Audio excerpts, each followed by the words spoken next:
Hello and welcome to Dixon Cox with me, Nick Dixon, and Paul Cox, where we talk about the week's news with some banter, although the news is often horrific and serious, and that's the case again this week with the horrific train stabbing. We'll be going over that and the sort of reaction to it, the political Rorschach test that is the reaction to it. Everyone gloating about who the victims were, who the heroes were, and we'll deconstruct all that. It sounds a bit lefty deconstruct, but we'll take a look at all that. We'll take a look at old Mamdani getting in New York. Communism in New York, how's that going to go? And if we have time, perhaps behind the paywall, we'll do the BBC clipping up a clip of Trump to slightly dodgy effect to sort of change the meaning of it. Very, very dodgy from the BBC. I mean, maybe we'll do the John Lewis Christmas advert if we get time, which actually features white people. So a bold new direction from John Lewis. And that'll all be on nickdixon.net at the end bit. We always do a good chunk for the free people on YouTube and the audio channels because we do value you, but we don't value quite as much as the people on nickdixon.net because they pay a fiver, which is, not that much, is it, to keep all this blooming work going. Amazing interviews, this thing with Paul, all my other videos. I just did a very controversial episode with Academic Agent. I urge you to check it out, but some people have not liked it. Some have. Very divisive. Divisive. It's that word again, divisive. Yeah. But Paul, you're wearing an old rugby top. How are you doing? Yeah, I am looking a little bit Middle England post public school gammon here, aren't I? This is from Crewe, which I guess is cheeky pie. Do you want to come for a cheeky one after the game? Sort of a veil of undiscovered homosexuality about my rugby days. They're always slightly on the edge of gay, aren't they? These big burly. Sorry, I grabbed your balls, old chap. Bit of repression there. Of course, wanking your friends off was part of the jolly game of rugby. So I wouldn't call that you up. Gay. Made a man out of you. Me and Paul have never been to these schools, you can tell. Never. No, never been to these schools. Seen these guys in pubs in Fulham. Flipping heck. Seen them in Hampstead Heath in bogs. But speaking of that, Paul, I mean, I noticed that just as a way to get into my football match last night.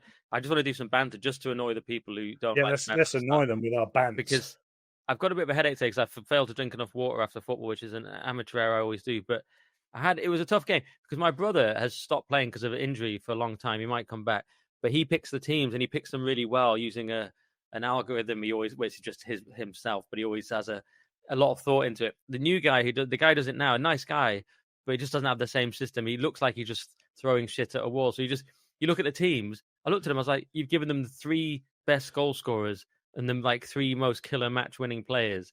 And I'm like, what are you doing? So I knew it was going to be almost immediately. We're like 5-0 down. It got to like 70.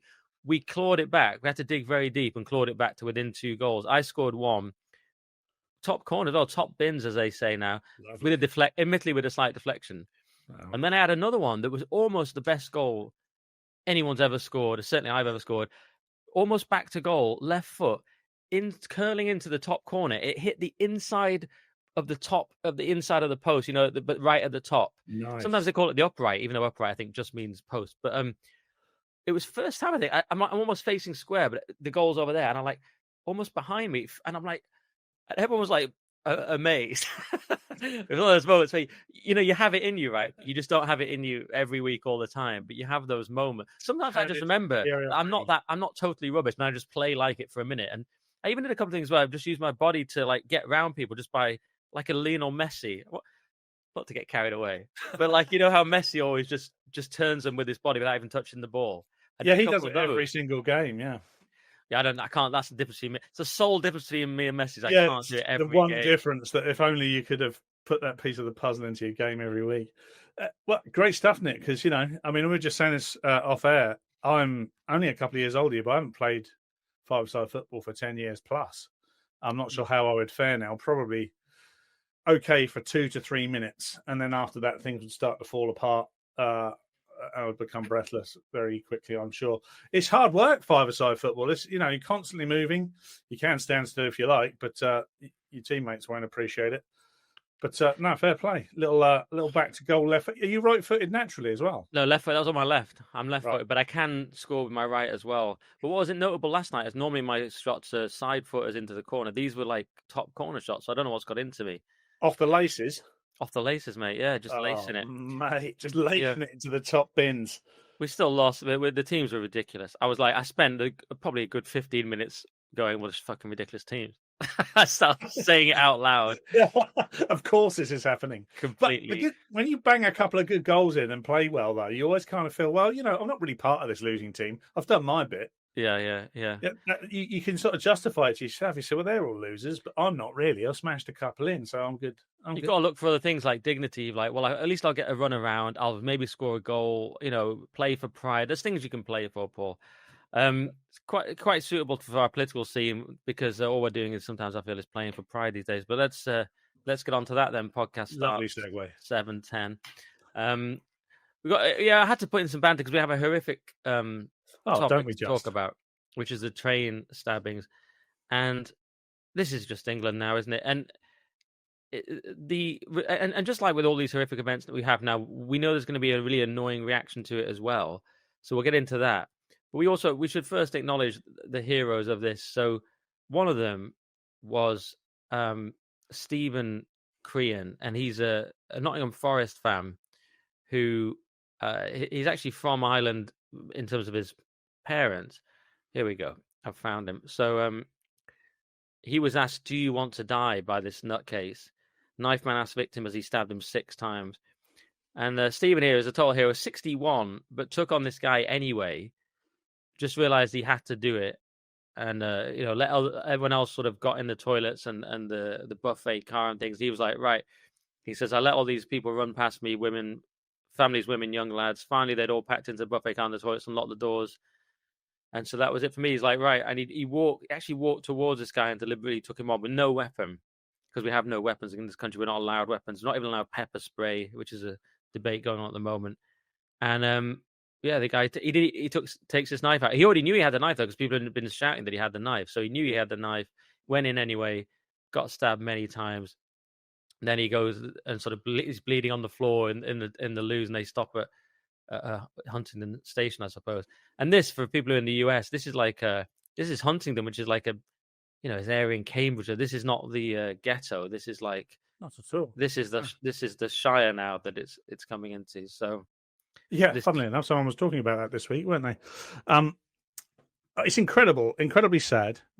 And I mean, fair play to this guy. I'm not sure that I've got it in me to do what he did. Very, very brave. I mean, how do you, without any weapon whatsoever, how do you defend yourself against a crazed man with a massive knife? I don't know. I guess that's the best you can hope for. Severed fingers in protecting yourself, and he was very lucky to get away with it. But I've already said this once this week. I'm kind of getting incredibly fed up of talking about these things. They happen on a ridiculously unnatural, regular basis. And we are distracted by these heroes because the government and successive governments and authorities, including the police, are doing absolutely nothing. It feels absolutely nothing to prevent any of this from happening, because they're denying the reasons that underlie why this is happening straight away. Everybody's fearful of what they might be labelled should they really tackle this head on. And of course, we wouldn't need to be praising these guys. Any of the heroes, in inverted commas, involved wouldn't need to risk their life if we got on with the business of stopping talking about it, stopping the rhetoric, and just going with straightforward action. Knife crime, there's a whole raft of things here, knife crime being one of them. We just don't tackle knife crime in this country. There's a statistic that an overwhelmingly disproportionate number of certain cohorts within the racial demographic carry knives. In this case, it was a black man, and they do disproportionately carry knives. And we stopped stop and search because it was deemed to be racist, because obviously the statistics tell the police officers the type of chap or chapess they should be looking for. And they can't do that now, because to do that would seem discriminatory. Well, who cares? That would be my question to absolutely anybody. Who cares? If you prevent one of these, and we're getting one of these a week at the moment, because every third person you check is carrying a huge knife and about to go and kill people. Let's not forget, by the way, that Anthony Williams here was at the end of quite a spree. He seemed to have a very busy weekend. He attacked on the DLR early on Saturday morning. He went into a barber shop waving a knife Saturday evening.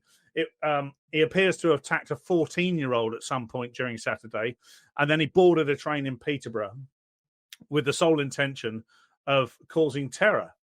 I mean, of course, we've got another discussion around whether this was a terror attack or not. We've got the legal definition of terror, but none of us need a legal definition to tell us what a terror attack looks like, and it looks exactly like this. And we're just not doing anything about it, Nick. Yeah, so there's loads of things there to get into. I mean, first I wanted to also acknowledge, before any lefties shout, that of course there was also this other hero. The other main hero is Samir Zitouni, who's from Algeria, and he saved passengers. He stopped a girl being attacked, and he's now in hospital. He's sort of not doing great. He's sort of stable, but what do they sort of call it? Stable, but I don't know. He's in hospital right now, and it's unclear how it's going to go. Very tough. So I mean, this is also a hero. There's no doubt about it. So, there's this very strange. I'll just give you this one. Terry Christian, who's always popping up with a horrific tweet. He put initial post I don't actually have here about how it was an immigrant, and what people say to that now. And then someone said, well, what about this? You did your research well, didn't you? Pointing to Stephen Crean here, and he said, yep. Where was he when the train pulled in again? I mean, I'll tell you where he was, Terry. I answered it here. The answer is on the floor, bleeding out, because he just stood up to a massive bloke with a knife, despite being on his own with no weapon. There's scum, and then there's Terry Christian. I think it's completely valid, because he came up against a 6'1" guy with a massive knife.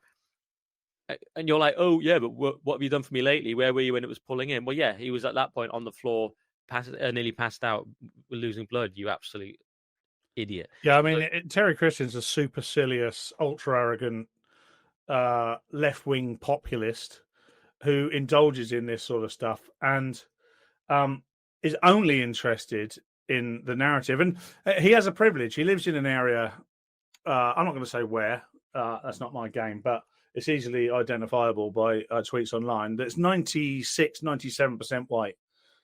Virtually zero of any of the nasty stuff that people are having to deal with in inner cities. And he's incredibly privileged that he can commentate on this stuff from this ultra-left populist perspective and never really have to worry about dealing with any of the consequences of ignoring it in the way that he does.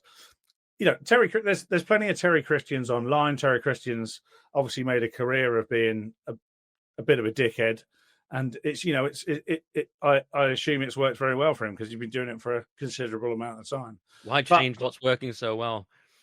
Yeah, exactly, and it is working well for him.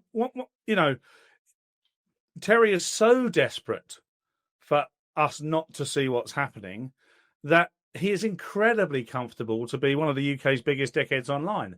It's absolutely, there's no way he's going to take the post that's official, by the way. He won an award, UK's biggest dickhead, 1997. Won it again in 2003 and 8. Yeah, and that's his modus operandi. That's exactly what he's decided is his path in life. And I'm not here to say that Terry Christian shouldn't speak or everything that Terry Christian does is evil. You can make your own mind up about that. But what people like Terry Christian do is they obfuscate to a dangerous level.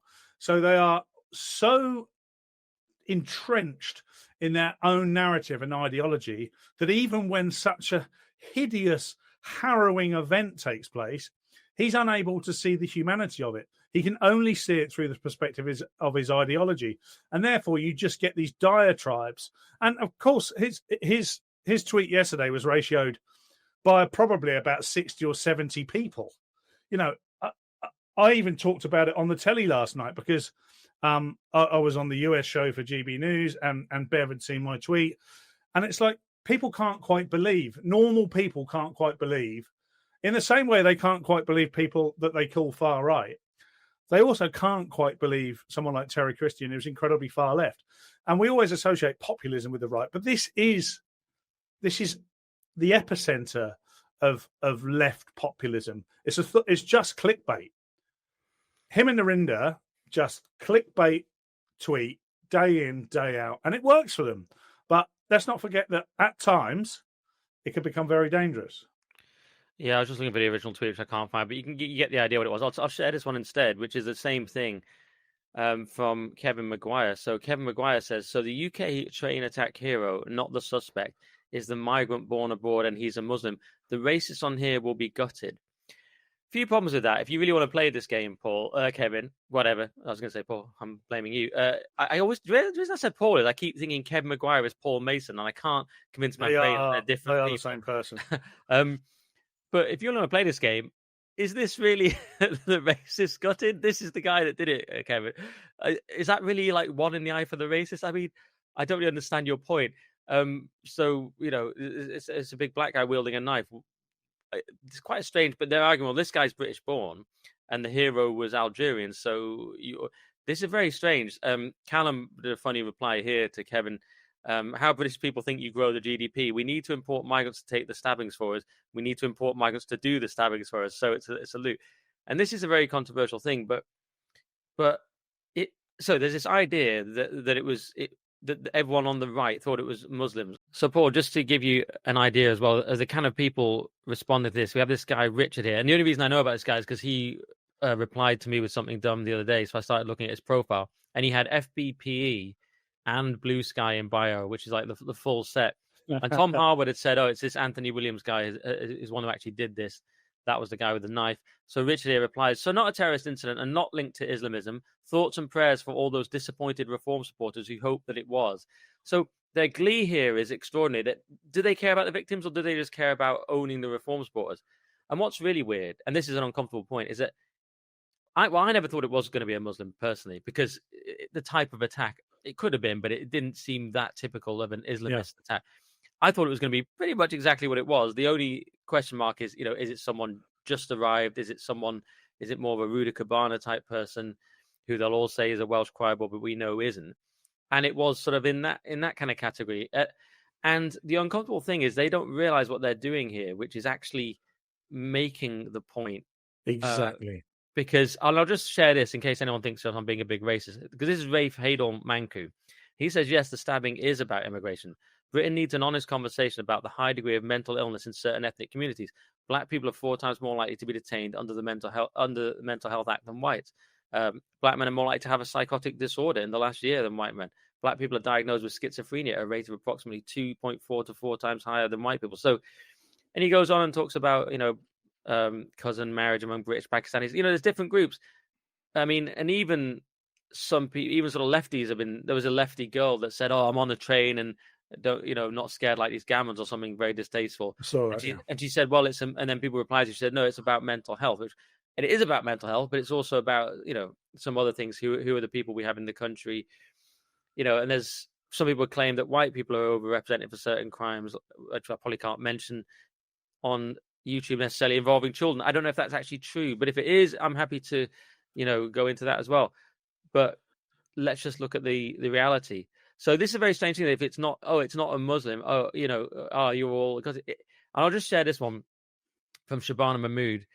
After last night's horrific attack, my thoughts today are with the victims. Blah blah. She's just the standard. Very serious. But I say blah blah because I want to get to this bit down the bottom, which is we now know the attack is not being treated as terrorism, and that 2 British-born British nationals has been arrested. One of them turned out to be a mistake. So she's going on about British born. I said they haven't yet realized British born is actually worse for them, meaning sort of, the left, or the regime. It suggests integration is a myth, or at best takes a lot longer than we've been told.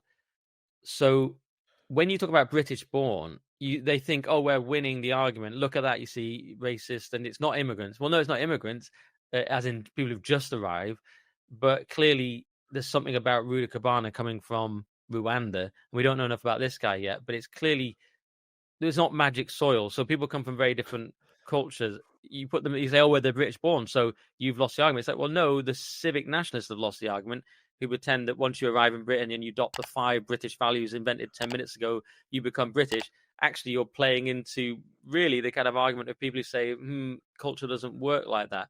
So it's strange they think that's a big win when it's British born. I don't see it like that at all. What do you think? Yeah, look, there's a lot of racism inadvertent within those type of comments. They just don't see the own goals that they're continually scoring. This doesn't in any way prove that multiculturalism works. In fact, it quite proves the opposite.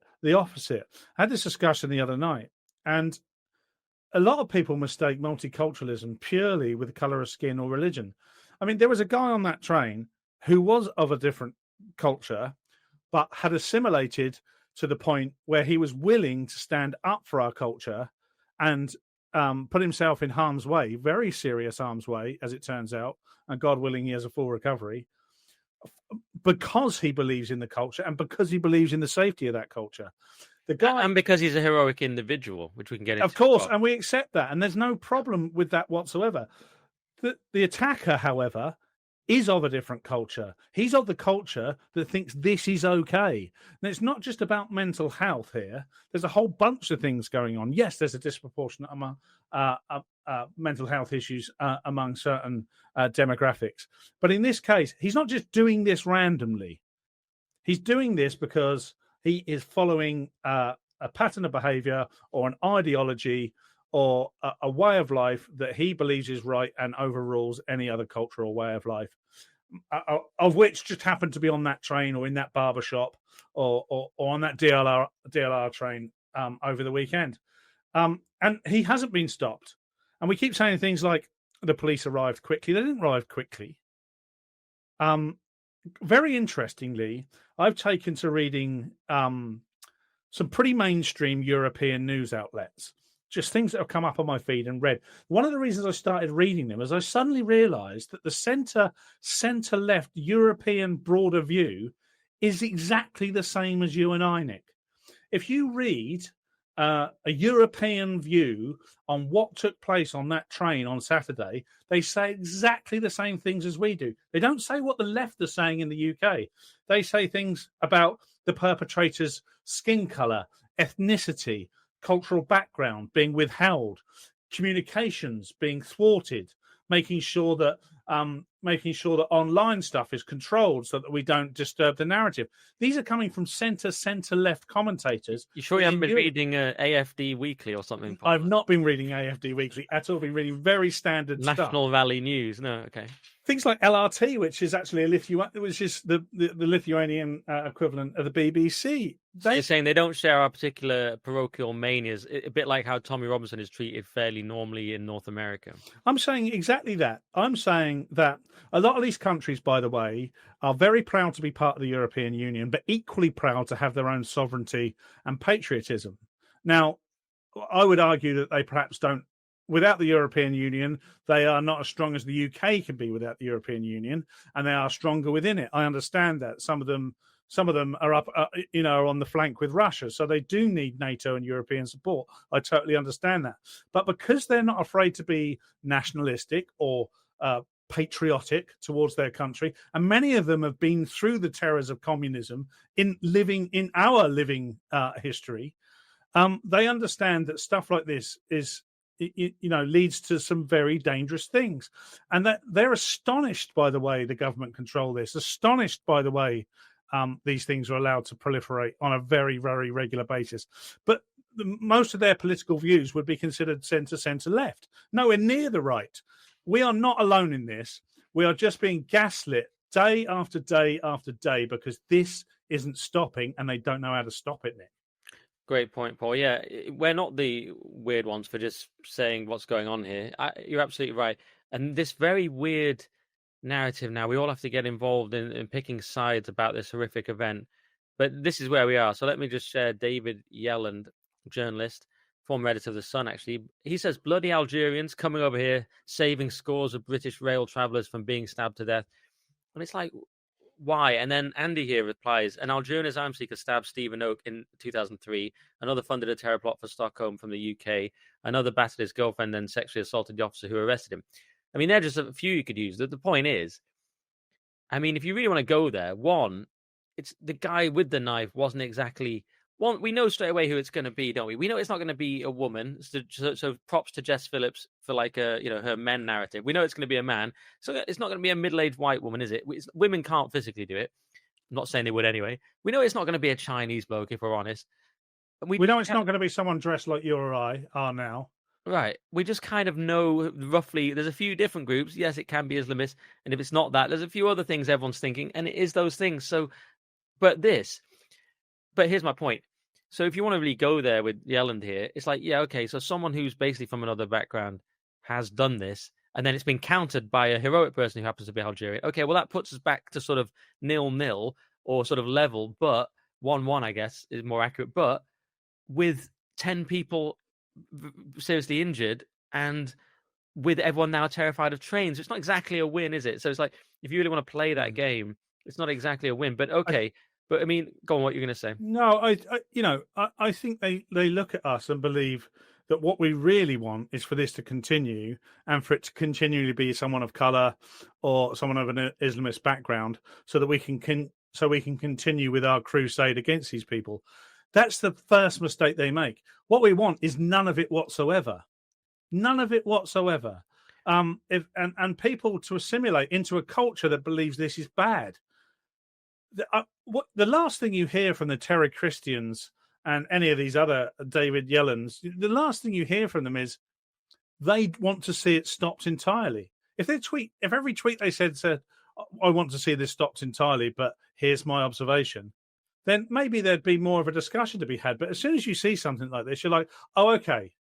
Yeah. You're no different. You're absolutely this projection. It's pure projection.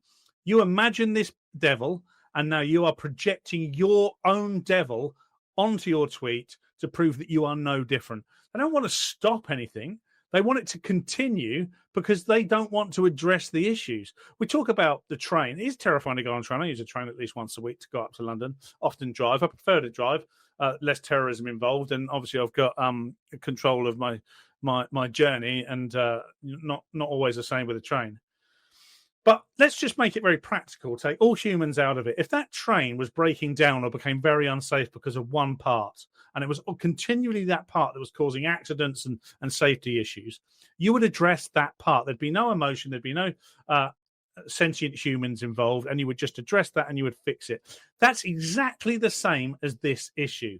If we can take just a little bit of the emotion out of it and admit that it's always a certain type of person, we will very quickly start dealing with the problem. Yeah, and whatever that type of person is, there's various cases when it comes to cousin marriage, as Rafe says, that's a certain group. And there's different groups that have different propensities. And if we're just honest about that, like you say, and the other thing is immigration. And if Yellen thinks this is a win, well, you have to stack it against all immigration. Of course, an individual can be heroic, but you have to look at it statistically, as Andy's doing there. Just because one Algerian can be heroic doesn't mean, look, well, Paul Embry puts it well here. What is actually the purpose of statements like this? If they mean that some immigrants are brave and honorable people, so therefore we should stop debating immigration or raising concerns over our broken borders, then they should say so. If not, what point are they making? Thank you, Paul. Because what point he's great, are they Paul making? Embry, by the way. He's good. Yeah, he's good. He's sort of really sensible. He's sensible. I mean, what point are they making? Because if Yellen's right, oh, well, one Algerian did a heroic thing. Yeah, okay, great. We know individuals can do that. Does that mean we don't care about the thousands of girls raped and tortured by people who arguably shouldn't have been in the country, or people who we were very scared to acknowledge a certain propensity in their particular group? Does it mean we should put up with Rudy Cabana or this guy now who stabbed people on his face? No, it doesn't. We need to understand who these people are, where they're coming from, and if it is sort of second and third generation, then we need to understand what's going on with that as well. But what's your point, Yellen? Like, yes, one guy was a hero, absolutely, and so was Stephen Crean, by the way. So, also, where's your tweet about that? Maybe he's got one, I don't know. But it's like, yes, two individuals were heroes: one English, Irish parentage, and one Algerian. Fine. No, we don't. Yeah, like you say, they don't. We don't believe that can't happen. So they're in a kind of straw man. It's always a straw man in their mind, anyway. Yeah, and they're arguing with themselves. So anyone who's liking that is all part of the same psychosis. That they're kind of arguing with themselves that, oh, look, we're just going to pat each other on the back because we've made what we believe is an interesting satirical point that shines a light back onto this right-wing fascism that's so prevalent in the UK, right? Which, of course, it's not. There is one underlying fact throughout all of these subjects that we've discussed, and we have to discuss them every week. It's unbelievable that we do, and it's a new one every week. Yeah. We've already forgotten about the stuff we were talking about last week. We're talking about this stuff now, In and I'm sure Uxbridge, those. guy gets stabbed walking his dog, and now this week, oh, it's train stabbing. I mean, what? So come next Wednesday, and we record on Wednesday afternoon. There will be something else. I mean, today Right. there's a second asylum seeker that's had an early release from prison. We're not going to cover that today. That might even be forgotten about by next Wednesday. I mean, Someone raped a donkey. We should have covered that. Did you see that story? yes, I did. That's not even what. That's not even made our top list, guys. No, The that's just donkey rape perfectly. is like It's like I don't know if you can fine. say donkey rape on YouTube. That's like well down our. That's like, oh, we haven't got time for that one. We've got too many actual stabbings this week. We'll have to get onto the donkey rape next week, Paul. Just shift that down the ladder. It's absolutely insane. And you're right. It'll be the next one, and you just got to hope it's not you. What do? Do you have a stab-proof vest? And then they say, oh yeah, the riot's going nuts about. They're saying the trains aren't safe. It's like you should be. Even people like Aaron Bastani is like, no. You should be able to get a train in safety. It's not a brave thing to be Yes. like, I'm on the train and I don't care. It's like, yes, everything carries on. I had this with some idiot replying to me about like, oh, this is performative. Actually, everyone just carries on, and unlike these very online self-promoted They people. used And 7-7, didn't they? yeah, yeah, I yeah, just yeah. got on the bus, even though the bus was blown to bits. I just waited and got on that bus because Yeah, yeah, that's yeah. how They were trying ridiculous to own I me with was. this. And I was like, right, well, I used to work in a bookshop. I came in. It was actually on the anniversary of 7/7. No one was there because they were worried. They thought, oh, 7/7. I actually got the tube, not even thinking about it, and had gone to my job as normal. Yeah, of course you go on as normal. No one's saying that, moron. We're saying that you shouldn't have to think about, will I get stabbed on a train? It's particularly horrific because you're trapped in there. And you shouldn't have to think about it on the tube or the bus or anything. It's like, that's different from carrying on. I think that same guy talked about blitz spirit. I don't know if it was the same guy or not, but like, yeah, your own government shouldn't be blitzing you No, with their they're immigration policy. using what they consider right wing, and I don't consider right wing talking points against what they consider the right wing. Again, I don't consider it right wing. I consider it right wing to be protective of people's safety. And I want to protect my safety as much as I want to protect Terry Christian's safety. The same can't be said of the left. There are many on the left that want people to disagree with them not here anymore. And they don't have the same humanity that we do. And it's obvious that they don't. And they do it because they do it under this guise of kindness. You and I never talk about kindness, not because we're not kind in any way, but because it's not important to make our point. Our point is about making sure we tackle it head on and factually. And the facts here are every single incident we've talked about, if there hadn't have been over migration, if there hadn't have been multiculturalism, and if there hadn't been obfuscation, turning a blind eye from successive governments, not a single one of those atrocities would have happened. Not one of them. Not one of them. And then we can just be focusing on the crime that's already there, that's already inherent within our country. But we're not able to do that because we've imported some of the worst possible people on earth and said it's absolutely fine. Yeah, and that's another one they do. Oh, you're saying people don't commit crimes who are English? It's like, yeah, no, that's not what we're saying, moron. We're saying we don't need to add additional ones. Of course, you have your own, but they don't see any difference. They see like the person who's just arrived today off the boat is as valid as you in England, even though it's Angler land, the home of the Angles. It's our only home. It's like they're completely the same as you. Therefore, their crime is equal to your crime. What's your problem? It's like, no, our crimes are things we have to deal with because every country has crime, every populace has crime, and that's on us to deal with. That's happening within our house, to use an analogy. These are the things, but these other additional crimes are coming from people we brought in on the whole who we don't need here. That's the big. That's the argument. I would argue, and it's difficult to see. It's a bit like trying to see flu cases during a COVID pandemic. You can't see really what's going on with the average crime in the UK because we've got this other virus going on, which is multiculturalism. And as a result, we can't really see.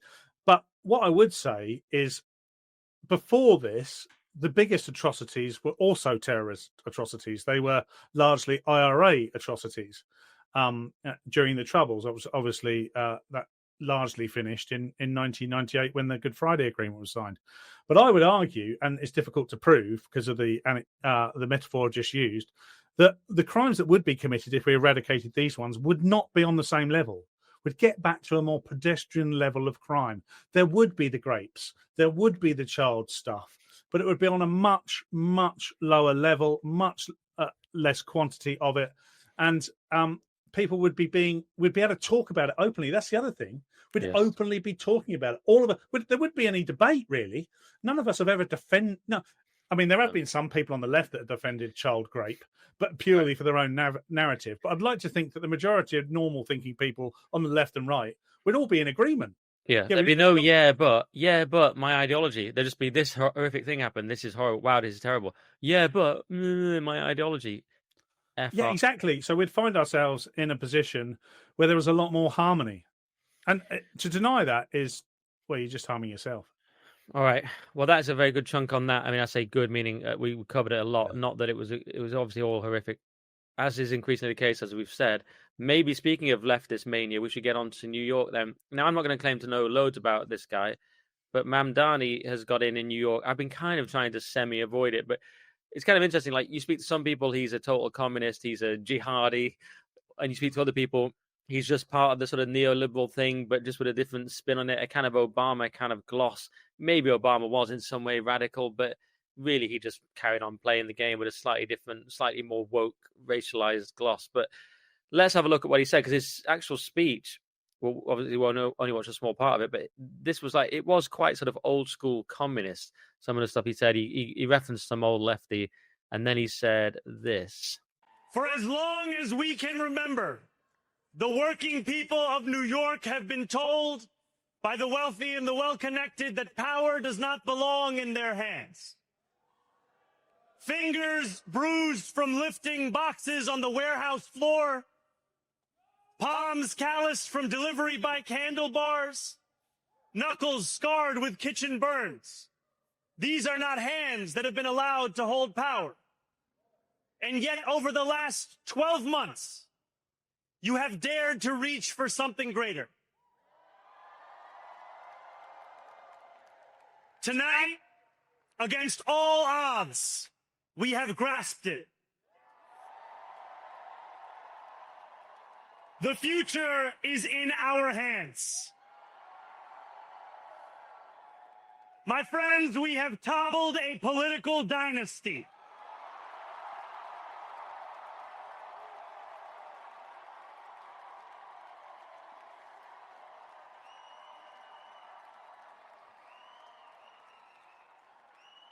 I wish Andrew Cuomo only the best in private life.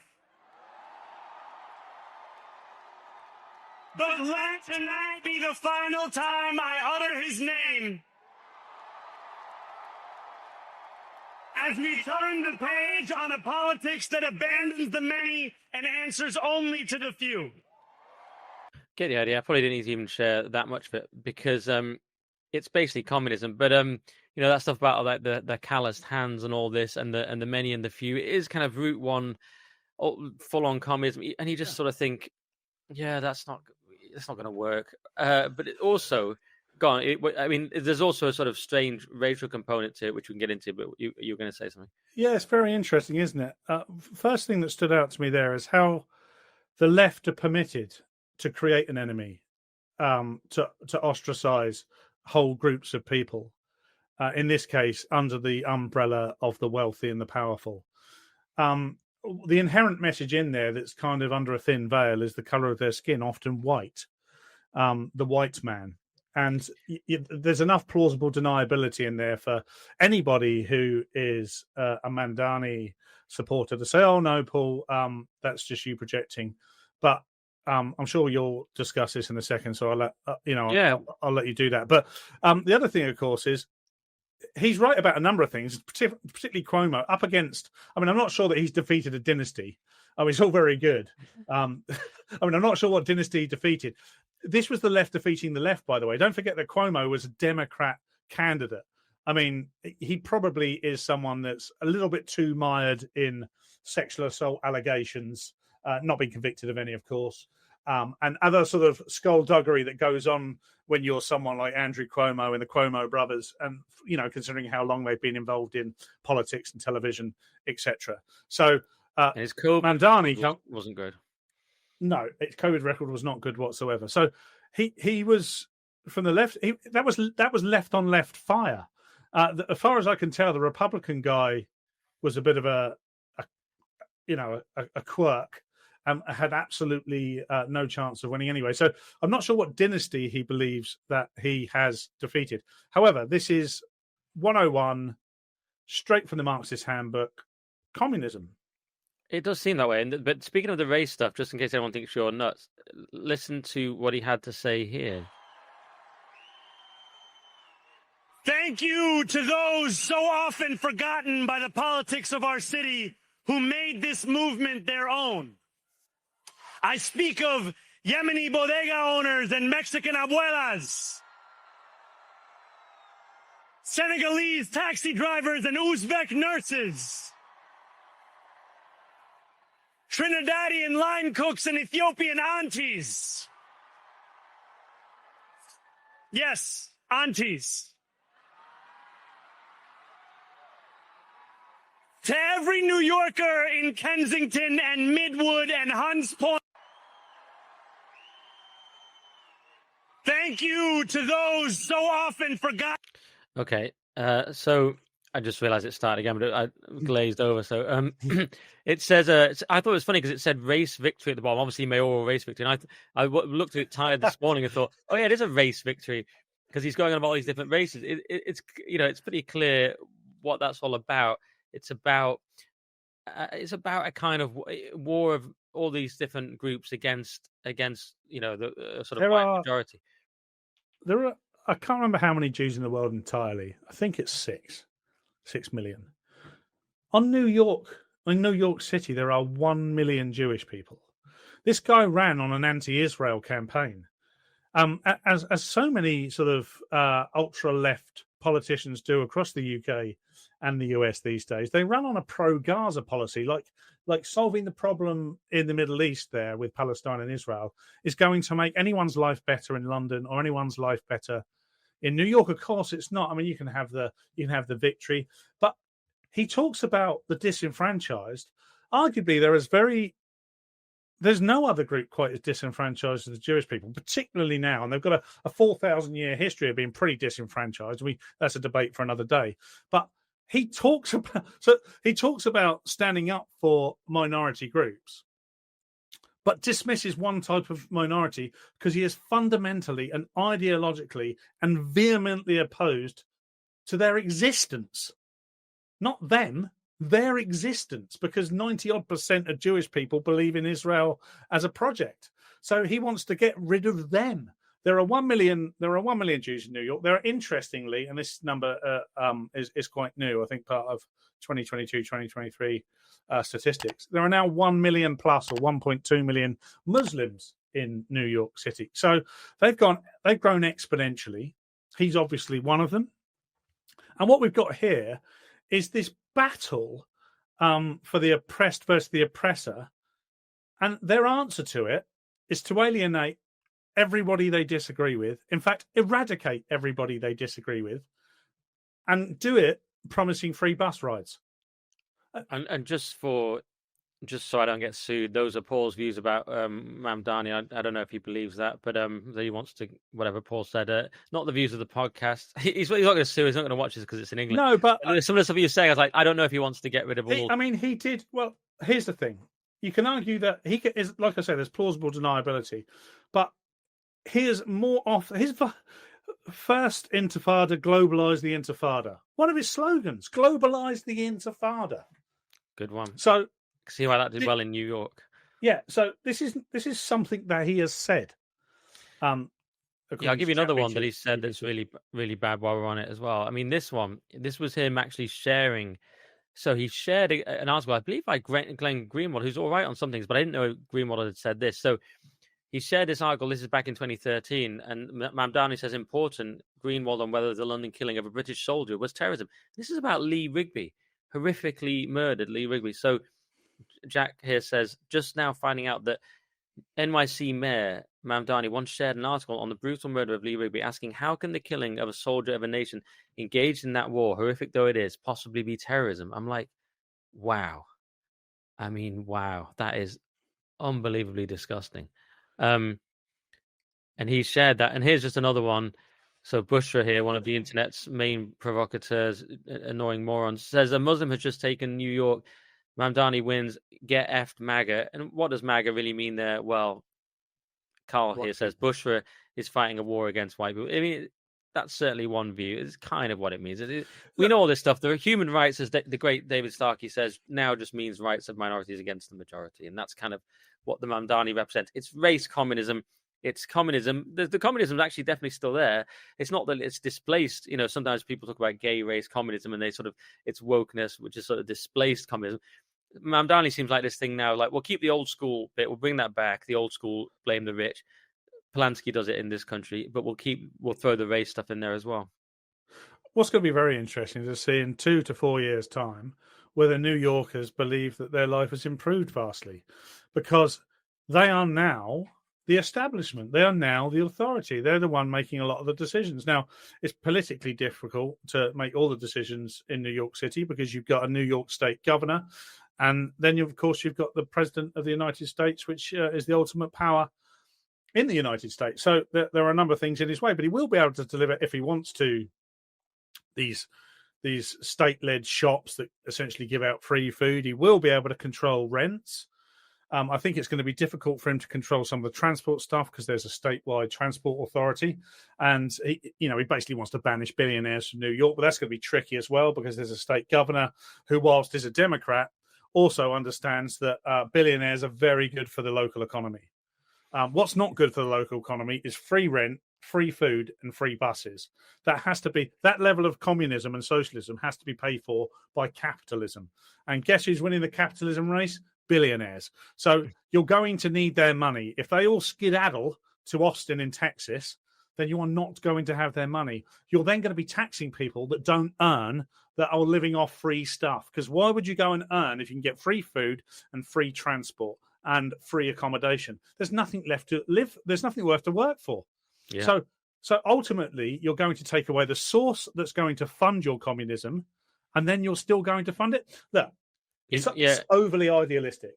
We all know this. And someone who agreed with this was 50 Cent. And 50 Cent posted this on his, if you're not familiar, the popular rapper 50 Cent, posted on his Instagram, RIP NYC, founded 1624, died 2025. Obviously, he's a big business guy, 50 Cent, as well as his rap career.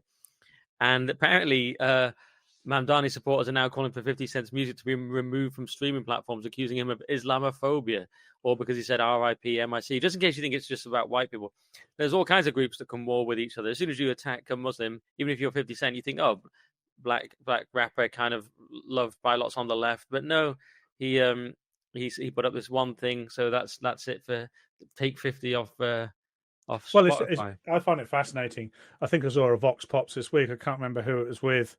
It wasn't GB or anyone like that. I don't think it might be an American outlet, but they were interviewing people in Manhattan, and were asking whether bail as in being bailed out of jail, was racist. And everybody in Manhattan, irrespective of where they came from, absolutely, totally racist. All vast majority of them white, of course, because of where they were. They then just went across one of the bridges into one of the boroughs where it's predominantly a black community, and they're all like, "No, what are you talking about? Bail applies to everybody." And I think that's what you see in these votings.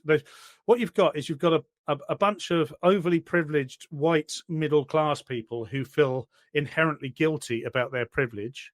And then you've got some genuinely underprivileged minorities who are striving for a better life. And these two things come together.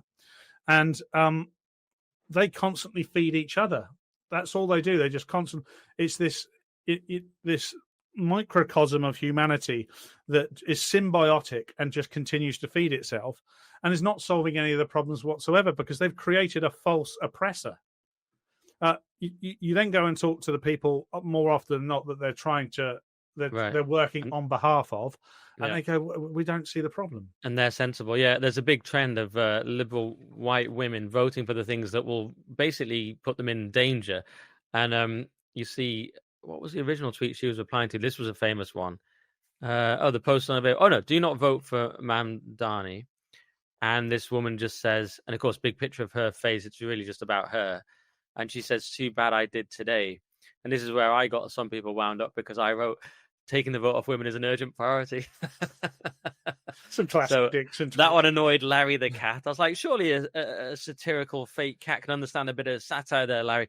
And I said, although it is one of those pieces of satire that also happens to be sound policy. I mean, it's win-win. Take the vote. I mean, but you do see this again and again. There's loads of these pictures. It's not just that one. There's loads of pictures of women saying, I voted Mamdani. It's like, okay, yeah, well, you voted for, bad things for yourself and your society. So This is what will happen, enjoy. right? In 2 to 4 years' time, and inevitably nothing's changed. Nothing's changed. Okay. Well, things will have got worse. Yeah. Okay. They wouldn't have got better. That's for sure. They'll then have to pivot to blame somebody else because it'll be that Mandani's been beaten by the white man. It's just been held back at every turn. They'll blame Paul Cox. They'll blame me. They'll blame me and my raga chums, who I've got none of, by the way. But that's inevitably what's going to happen. So it just keeps feeding itself, but it'll go in a cycle. This always happens. Trump had a pretty significant win 1 year ago today, and there's always going to be a reaction to that, and we're seeing that across some of the governor votes that elections, that happened last night alongside the mayoral vote in New York City. It's a reaction. You see it in the country. If we were to have a big vote today, there'd be a huge swing towards reform and right-wing politics. It's just what happens. But they're going to fail to recognize that it's the blob. The blob is working against them. We all have one mutual enemy, the blob. It's got nothing to do with the color of our skin. But you're right, though, Paul. It's polarized now, and we've seen all the stuff with Nick Fuentes and he's getting called a Nazi everywhere. But those are your choices now, Nazi or communist. So you make your decision now, and it's going to be similar here, as you say, Polanski versus Farage. I mean, obviously, I'm being satirical because Farage certainly isn't a Nazi. I don't even think Fuentes. I think he just likes edgy jokes. Whereas these lot on the left actually are communists, so they're not that shy about it. But yeah, that's where we're going. So enjoy the new chaos and the new polarized politics.